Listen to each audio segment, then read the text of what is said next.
Scientology. This word brings up a whole lot of thoughts and feelings. But in this episode, we'll be exploring Scientology in great detail to shed some light on it and clear up any misunderstandings, well, at least on a surface level anyways. Welcome back, guys, to FTD Facts. This is Leroy Kenton here. And now there's a lot of info to cover in this episode, so just make sure you watch this video until the end.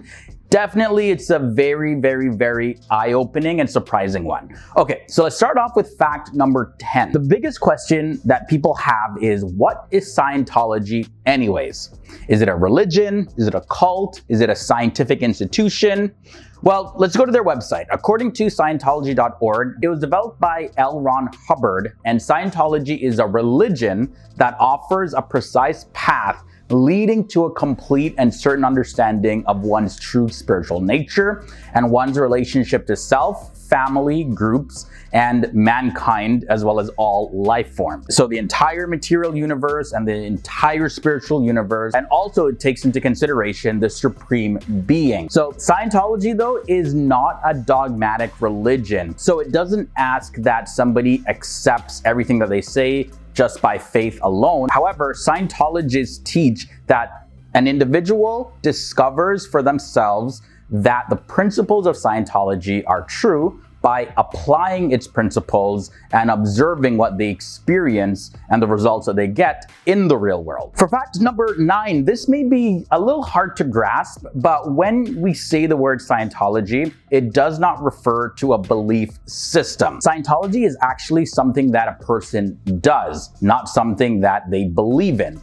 I alluded to that in fact number 10.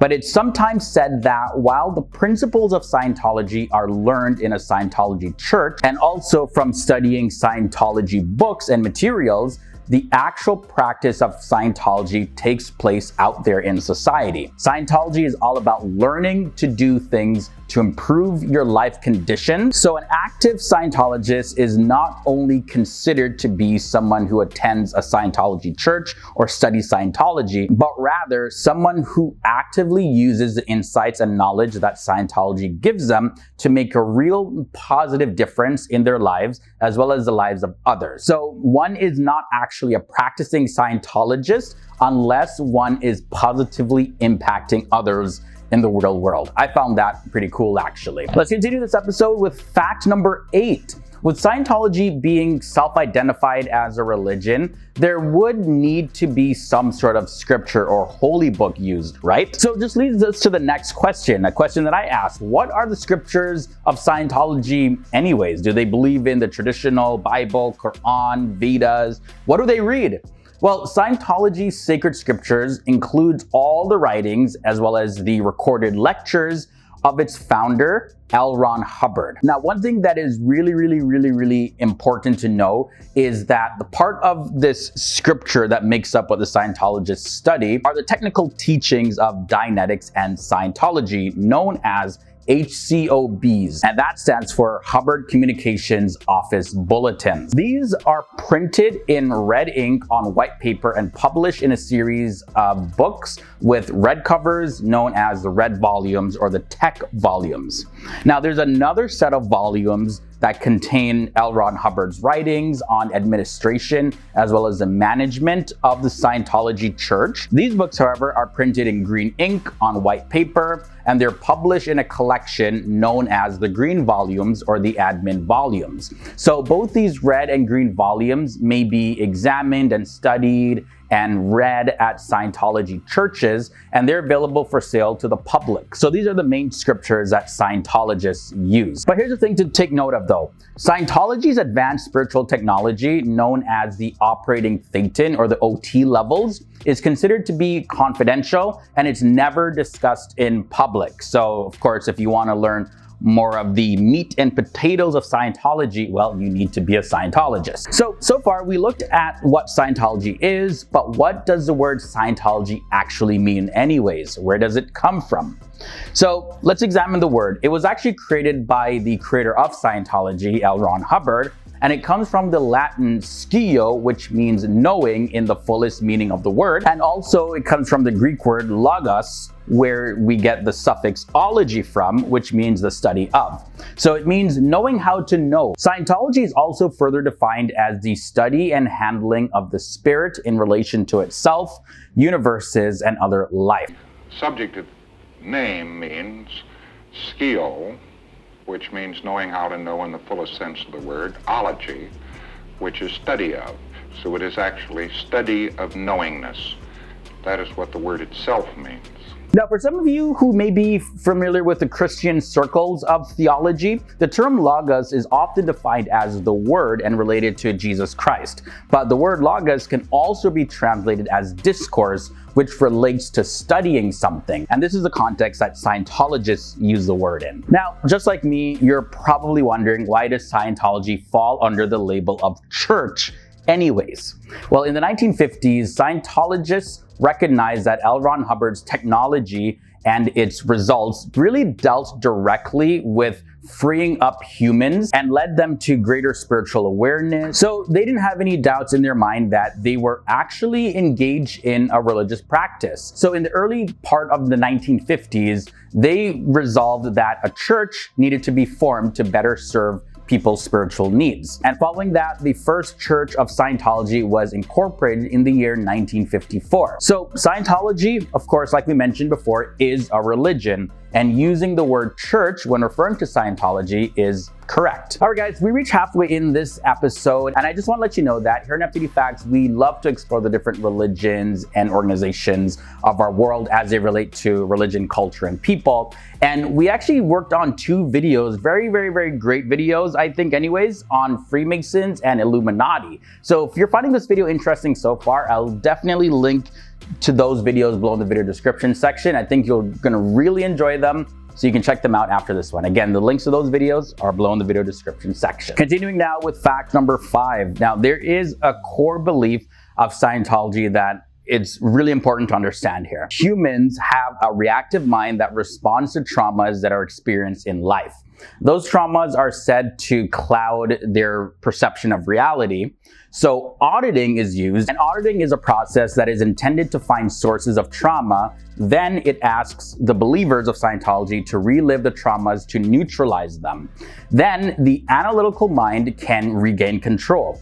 The Church of Scientology describes the end result as a spiritual state called clear. And also, according to the Church of Scientology's website, it describes auditing as, I quote, a precise path by which any individual may walk an exact route to a higher state of spiritual awareness. The goal of auditing is to restore beingness and ability. This is accomplished by 1, helping the individual rid himself of any spiritual disabilities, and 2, increasing individual abilities. Both of these are completely necessary for any individual to achieve his full spiritual potential. Auditing can be ministered to a group of people, and this is normally done at a Scientology church service on Sundays, or it can be done by an individual themselves through certain Scientology books and materials. Auditing, by the way, does not use hypnosis or trance techniques or any drugs or anything like that. A person being audited is completely aware of everything that is happening to them. So Scientologists want to make it clear that auditing is a very precise process that has exact procedures to follow. Anything outside of that is not auditing. Now, for fact number 4, we're going to be looking at the term Satan, not to be confused or associated with Satan, by the way, completely different. A Satan is the person himself, not his body or the physical universe or the mind of a person. No, the person themselves. To sort of make it simpler, it is that which is aware of being aware. So the identity which is the individual. One does not have a Satan, or is it something that you have that is a part of you or exists somewhere else? No, you yourself as a person is a Satan according to Scientology. Scientologists believe that a Satan is also able to leave the body, which is a phenomenon that they call exteriorization. Some scholars, by the way, state that Scientologists believe in body Satans, which attach themselves into the human body to cause trauma. And these body Satans are believed to come from the aftermath of an ancient intergalactic civilization. And these body Satans are removed by auditing. Scientologists also believe in a higher power, and they describe this higher power as the eighth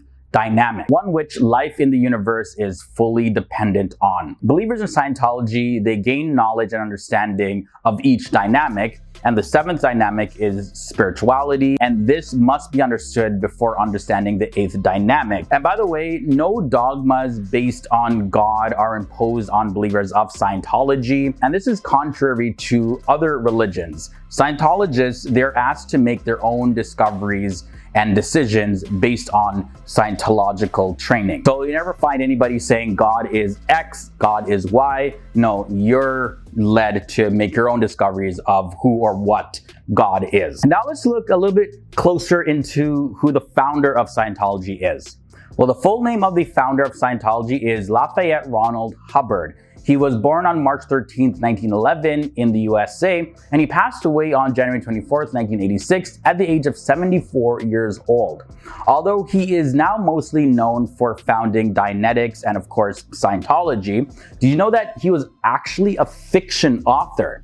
He wrote a wide variety of fiction in different genres, including science fiction, fantasy, adventure, travel, mystery, and even romance. L. Ron Hubbard eventually moved away from this and started to focus more on Dianetics, and then from Dianetics he started to focus more on the mind and to a more religious approach to the human condition, which he called Scientology. So after founding the Church of Scientology in the year 1954, L. Ron Hubbard, he really struggled to gain recognition and for people to see this as a legitimate religion. And the Church of Scientology often battled with even the government for tax fraud, and they were subject to several investigations as well as harassment. In his latter years, he lived on a yacht and remained in seclusion for the last 6 years of his life. And for fact number one, today though, David Miscavige is the leader of the Scientology Church. He holds a position as chairman of the board Religious Technology Center. He has the ultimate responsibility of ensuring that the standard and pure application of L. Ron Hubbard's technologies of Dianetics and Scientology, and he also makes sure that Scientology continues to work. The Church of Scientology has about 11,000 churches worldwide, and this includes affiliated groups